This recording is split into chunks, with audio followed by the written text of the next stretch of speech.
থেকে সালাম এবং শুভেচ্ছা। তো ওনাদের যে কিনোট সেটা আমাকে হোয়াটসঅ্যাপে পাঠিয়েছিল আমাদের রাশেদ খান, আমি কিছুটা পড়েছি। তো আজকে এখানে ওনাদের হেডলাইনটা দেখে ইতিমধ্যেই আপনারা অবগত।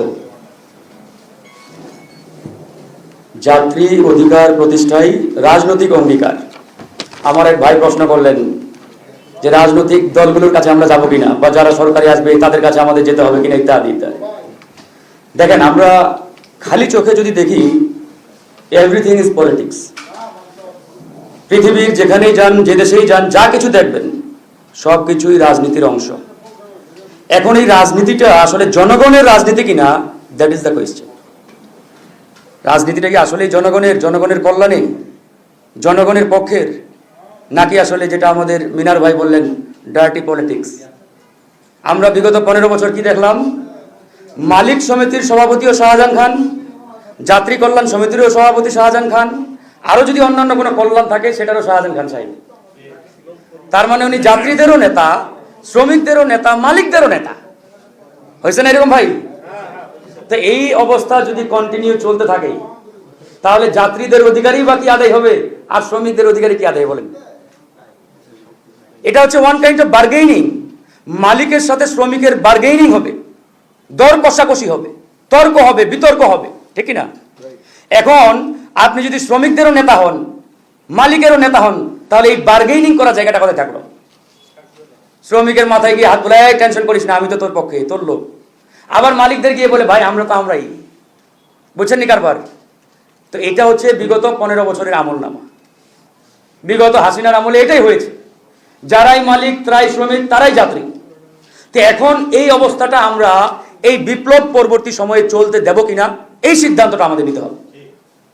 একবারে আমার হিসাব ক্লিয়ার, কথা পরিষ্কার, যে আমরা যদি মনে করি যে বিগত 15 বছর যেভাবে হাসিনার আমলে চলেছে, চালিয়েছে, ঠিক একই কায়দায় আমরা এখনো চলতে দেব বা চালাবো, তাহলে আমাদের বক্তব্যের কিছু নাই ভাই। আর যদি মনে করে থাকেন না, পরিবর্তন আনতে হবে, সেটা যেই হোক। আজকে বিএনপি ক্ষমতায় আসলে আমাদের কোনো আপত্তি আছে? বিএনপি দেশটাকে ভালোভাবে চালাক, সুন্দরভাবে চালাক। আমরা চাই বিএনপি যাতে শাহজাহান খান হয়ে ওঠে না ওঠে, জনগণের পক্ষে কথা বলে, আলহামদুলিল্লাহ, ওয়েলকাম, ঠিক কি না? এই জন্যই কিন্তু আমরা কথা বলছি। আমাদের সলিড কথা, সত্যের পক্ষের কথা, কোনো দলের বিরুদ্ধে না ভাই। আমরা জনগণের পক্ষে কথা বলি। এই জন্য আমরা বিএনপির সাথে আমাদের নিয়মিত মিটিং হয়, বৈঠক হয়, অন্যান্য দলগুলোর সাথেও মিটিং হয়। এই যে জাতীয় ঐক্যমত্য কমিশনে প্রায় 1 মাস ধরে আলোচনা, এখন বাস্তবায়ন নিয়ে আলোচনা শুরু হয়েছে আমাদের। সেখানে আমরা যাচ্ছি, কথা বলতেছি। সব দল যে একমত হবে সব বিষয়ে, এটা কিন্তু ভাববার কোনো কারণ নেই। তাহলে তার গণতন্ত্র থাকবে না, রাজতন্ত্রের মতো হয়ে গেল। আমরা তো ডেমোক্রেসিতে বিশ্বাস করি নাকি? গণতন্ত্রের সৌন্দর্যটা হচ্ছে বহুমত, বহুপথ থাকবেই, কিন্তু আপনাকে সেই বহুমত, বহুপথকে শ্রদ্ধা করতে হবে, সম্মান করতে হবে, যদি সেটা আপনার বিপক্ষেও যায়। তা আমরা এজন্য সেটা নিয়ে বারবার কথা বলেছি, কথা বলার চেষ্টা করছি। তো আজকে এখানে যাত্রী কল্যাণ সমিতির যে ফোকাল পয়েন্ট, মূল যে তাদের দাবি, যে যাত্রীদের অধিকার, যেটা বিগত বছর মানে 15-16 বছর আমরা পাই নাই, দেখিও নাই। তো এই জিনিসটা আমাদের প্রতিষ্ঠা করতে হবে।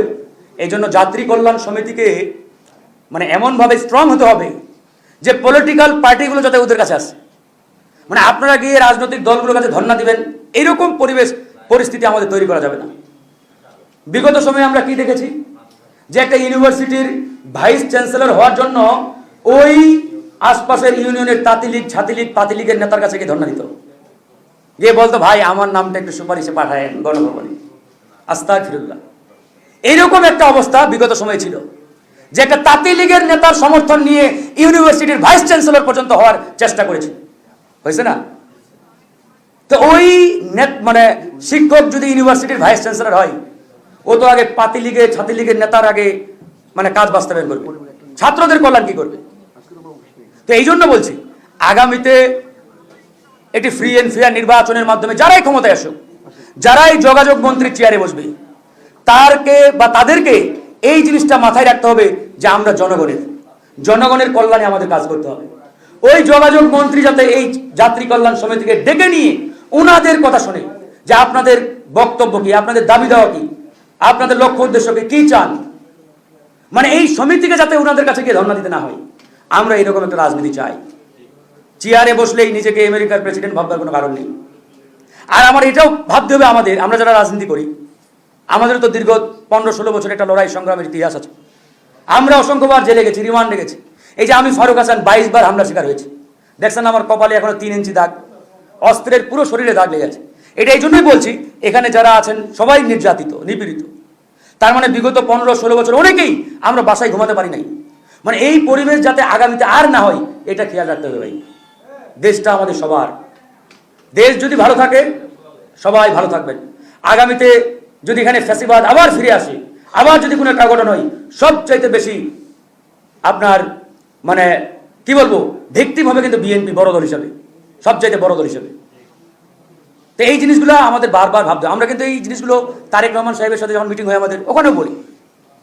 কারণ আমরা তো সহযোদ্ধা, আমরা একই সাথে কাঁধে কাঁধ মিলিয়ে আমরা ফ্যাসিবাদ বিরোধী আন্দোলন করেছি একসাথে। জামাতের মতো করেছে, অন্যান্য দলগুলো তাদের মতো করেছে, কিন্তু সবাই মাঠে ছিল না? তো সেই জায়গা থেকে দেশটা আমাদের সবার। আমি ফারুক হাসান কিছুই না, দেশ ভালো থাকলে আমিও থাকবো, না থাকলে ওই আমাকে কারাগারে নিয়ে পেটাবে। 15 দিন রিমান্ডে ছিলাম, একটা না 4টি কথা ভাই। তো এইগুলো তো আমরা সহ্য করে আসছি। তো যাই হোক, আজকে এই যাত্রী কল্যাণ সমিতির দাবির সাথে গণ অধিকার পরিষদ পরিপূর্ণভাবে সংহতি জ্ঞাপন করছি, আমরা একমত পোষণ করছি। আমরা চাই এই প্রতিষ্ঠানটি, এই সংগঠনটি দুর্বার গতিতে এগিয়ে যাক, সঠিক, সৎ এবং ন্যায় সঙ্গত পন্থায়। তাদের যে কোনো ন্যায়সঙ্গত দাবির সাথে আমরা সবসময় একমত থাকবো, একমত পোষণ করবো। ওনারা ডাকলে আমরা আসবো। তবে ওনাদেরকে সবসময় মনে রাখতে হবে, যাত্রীদের অধিকার আদায়ে আমাদের কাজ, যাত্রীদের কল্যাণে আমাদের কাজ। এই জিনিসটা যদি ওরা ফোকাসে রেখে কাজ করে, আমি বিশ্বাস করি আগামীতে এই সংগঠনটি যাত্রীদের অধিকার আদায়ে একটা বড় ধরনের ভূমিকা রাখবে। তো যাই হোক, আর কথা বলাতে চাই না। সবাই ভালো থাকবেন, সুস্থ থাকবেন। আল্লাহ হাফেজ, আসসালামু আলাইকুম।